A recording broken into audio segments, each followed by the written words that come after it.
ASMR channel. In today's video we have another true crime case, and this case is the Black Panther from Yorkshire, Donald Neilson, and it's about an 18-minute read, so let's get into it.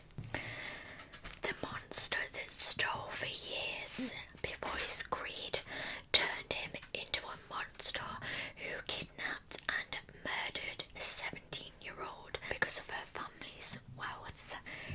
Let's get on into his early life. So, on August the 1st, 1936, Donald Nappy, I'm pretty sure it's Nappy, Nappy, I apologise, but anyway, was born in Bradford, Yorkshire, England.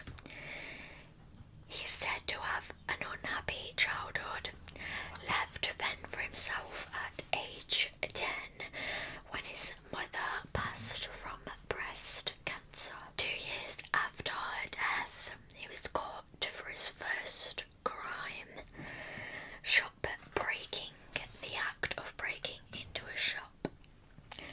Due to his age and life circumstances, he was given a police warning. His crimes would continue from this point on. In April 1955, at 18 years old, Neilson married 20-year-old Irene Tate, the woman who would eventually be arrested alongside Neilson. After 3 years together, Irene convinced Neilson to leave the army following his career with the King's Own Yorkshire Light Infantry. He served in Kenya, Aden and Cyprus. In 1960, Irene gave birth to their first daughter, Catherine. Her birth led Neilson to change the family name from Nappy to Neilson, trying to protect his daughter from the bullying and abuse he faced in school and the army. The family name caused so much trouble because it was very similar to the word nappy, a term in England for a baby's diaper. Reportedly, Neilson brought a taxi company from a man named Neilson, who is where the surname came from. Another report states that the Neilson last name came from an ice cream van with the name Lord Neilson written on the side, which Neilson used to buy ice cream. So let's get on to his crimes. Throughout his life, Neilson is said to have committed over 400 house burglaries. Jesus, how did he have the time? What? Neilson avoided police detection by routinely changing his MO in the robberies. I cannot talk today, it's been a long day. He would be called the Phantom and Handy Andy. Handy Andy, that is such a difficult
it was indeed loaded.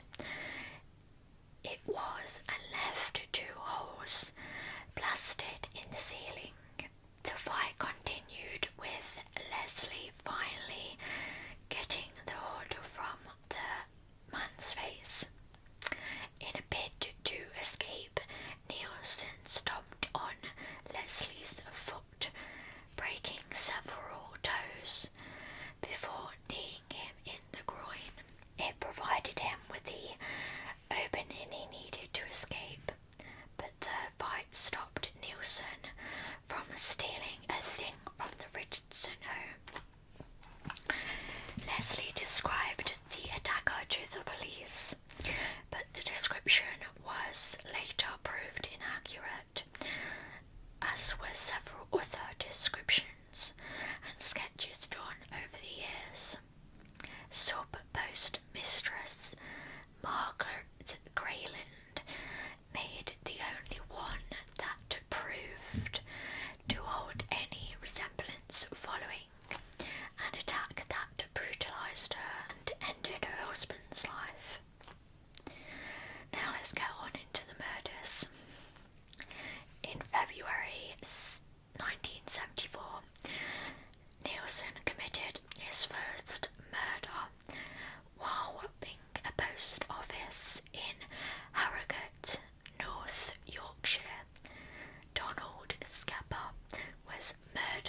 was safe, Dorothy took 2 sleeping pills before going to bed. Shortly after, Neilson got the telephone line, believing it to be connected to the alarm system. He then entered through the garage into the Whittle's home. He placed a Turkish delight box on a large flower vase. On top of the box, he laid out 3 coiled Dymo tape messages. His first of many ransom demands. Neilson then went into Lesley's room. Neilson shook Lesley's shoulders until she began stirring, his palm over her mouth, preventing her from making a sound, especially as she noticed the gun pointed to her head. Neilson gagged Lesley before allowing her to dress in a dressing gown and slippers, before he ordered her to leave the house, the entire time keeping her at gunpoint. At his green Morris 1300 car, he bound Lesley's wrists and ankles and blindfolded her before ordering her to lie on the back seat underneath a foam mattress. Neilson returned to the home, stealing approximately £200 in cash before finally leaving the Whittle home. He drove Lesley to Bathpool Park in Kids Grove, Staffordshire. There he removed the binds around her ankles and the blindfold from her eyes, guiding her down an iron ladder into the narrow drainage shaft of the nearby reservoir.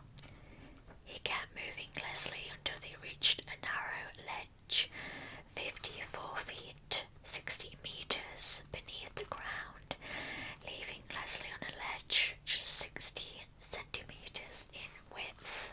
Here Neilson told her to be quiet, as nobody would hear her if she screamed. He then removed her gag and the bindings holding her wrists as they passed under dripping water, and Lesley got wet. Neilson ordered that she remove her dressing gown and used it to dry herself off. He then placed it over her head and tethered her to the wall by a wire noose with 5 feet, 1.5 metres of cord left over. On the ledge there was already a mattress, a torch and a sleeping bag, and Neilson gave Lesley a flask of soup, a bottle of brandy and a few things such as books to occupy her time. The suit was intended to keep her warm from the icy temperatures of Staffordshire in the early days of January, given that without her gown, Lesley was only wearing her slippers and little bits of jewellery. That flask of soup wouldn't do much for warmth. According to Neilson, Lesley asked for her dressing gown back, but with the same fake Caribbean accent. He told her it was still wet. Lesley then began pleading to go home, but Neilson told her it was only after he got the ransom she could return. Neilson then left Lesley, returning to his home in Bradford, ensuring his neighbours saw him the following morning and afternoon. Dorothy only realised that Lesley was gone at 6:50 a.m. when she went to check on her daughter after she failed to come down to eat breakfast. In the room, Lesley's clothes were still folded on the chair, untouched from when she set them out. Hoping for the best, Dorothy searched the house, only to find the door to the carriage from the lounge left ajar. Still hoping for the best, Dorothy tried calling Ronald, but found the phone was dead. In her dressing gown, Dorothy drove to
hours before Neilson attempted contact.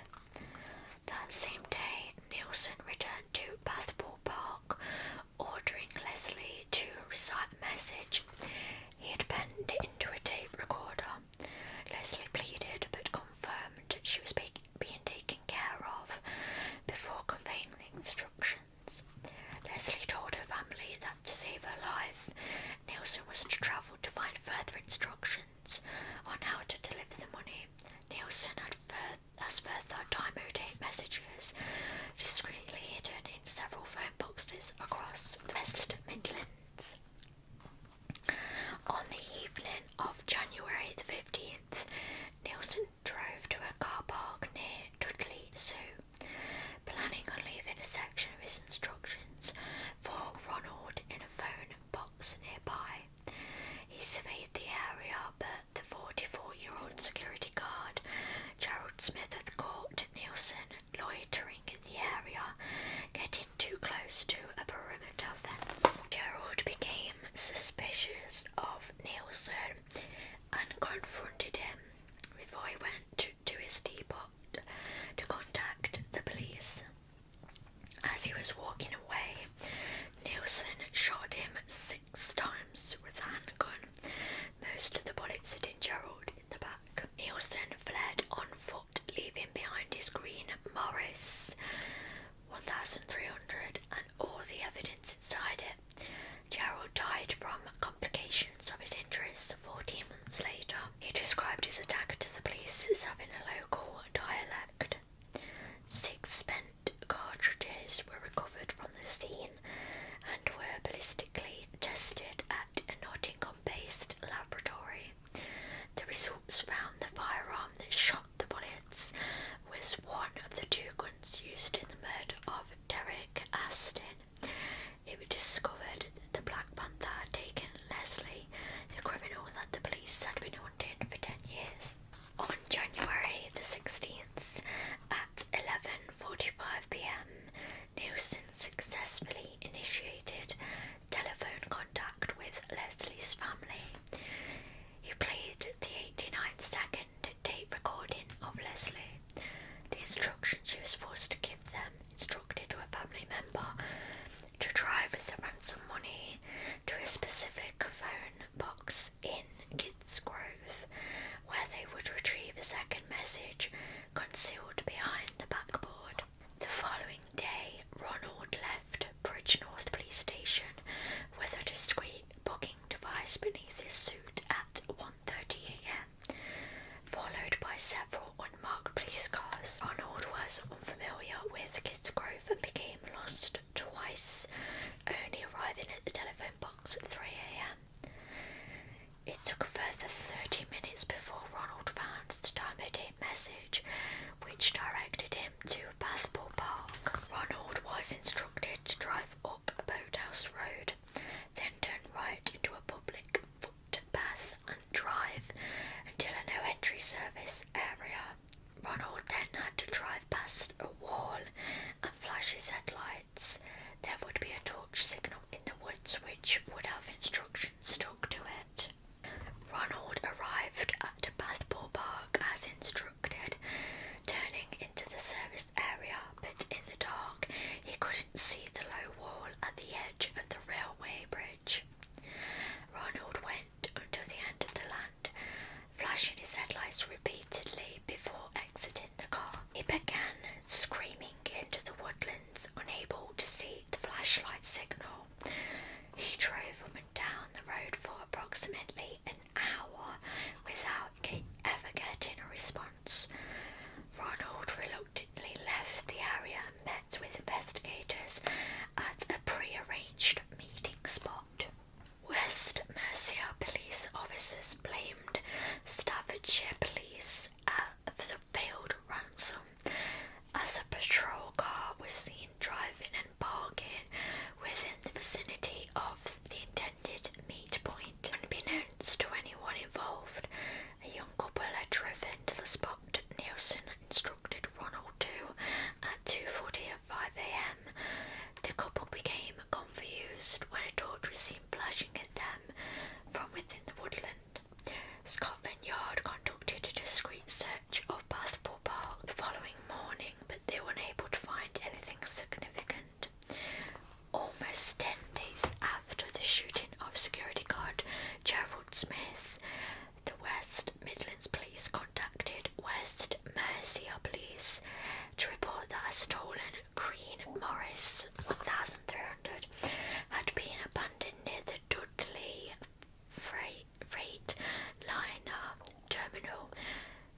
itself.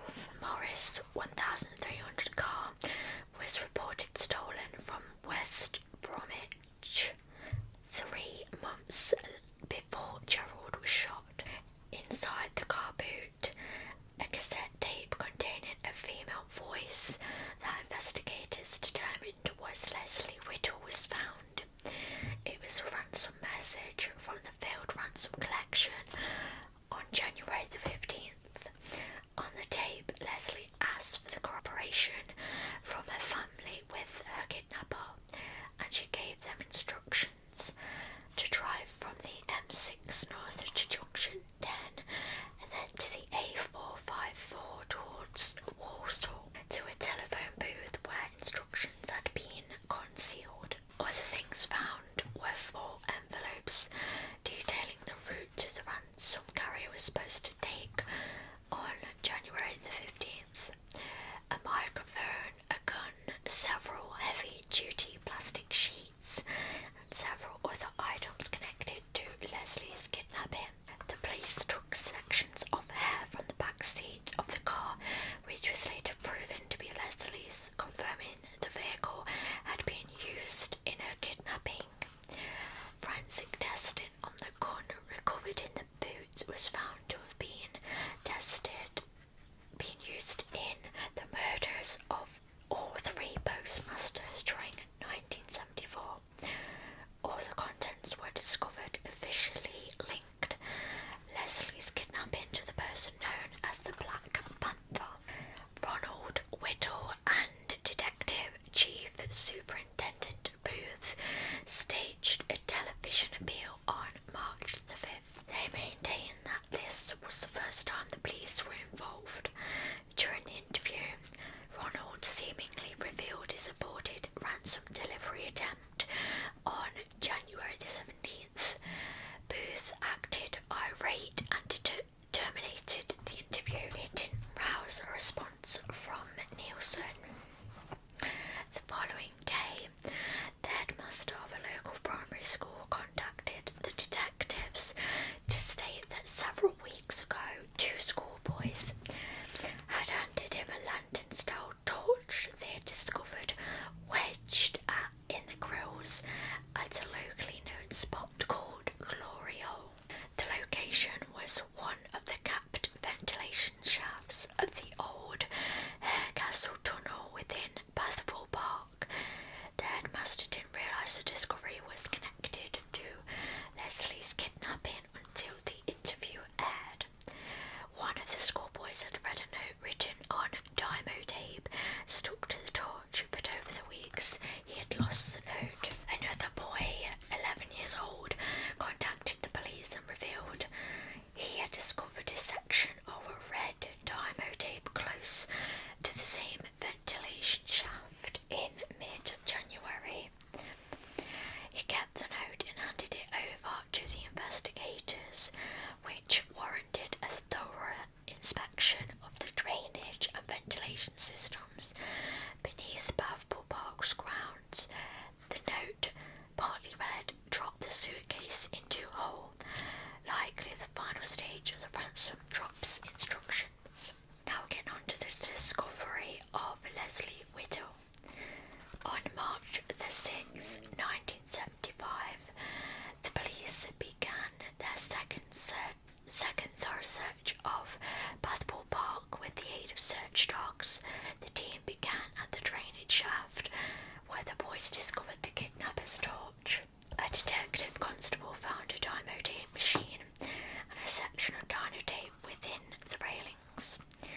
They also found a spanner used to unlock the metal bars to the drainage shaft in this search. A leather jacket and a pair of binoculars were found at a separate drainage site. All the items recovered were untraceable aside from the binoculars serial number.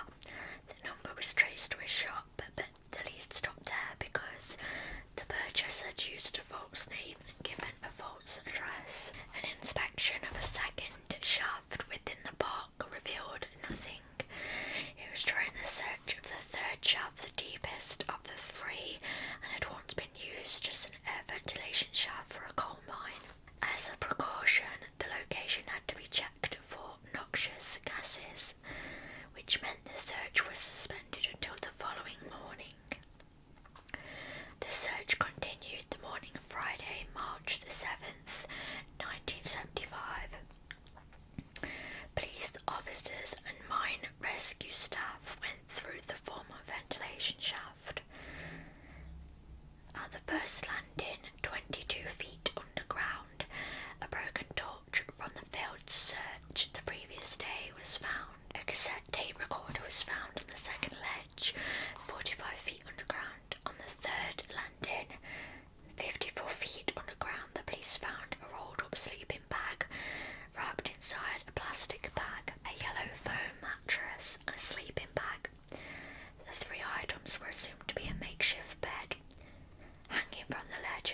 witnesses would die if they played any tricks.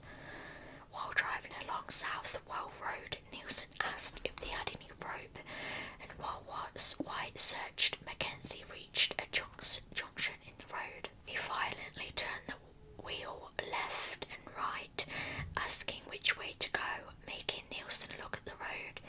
White noticed that the shotgun had dropped a few inches and shoved the gun forward, while Mackenzie stamped on the brakes. The gun went off, grazing White's hand. Mackenzie fell out of the driver's seat, banging his head on the road before staggering to his feet.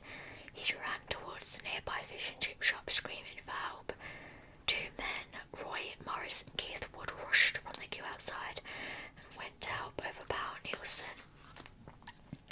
Keith subdued Neilson with a blow to the neck before Roy grabbed his wrists while White cuffed him. The locals began to beat Neilson to the point the police were forced to protect him. Neilson was handcuffed to the iron railings beside a bus stop before calling for backup. Neilson's fingerprints matched the partial print on the notepad found in the train shaft. At the Kids Grove station, Neilson gave an 18-page statement confessing to the kidnapping of Lesley Whittle. On July the 1st, 1976, Neilson was convicted of the kidnapping and murder of Lesley Whittle. He was sentenced to life in prison.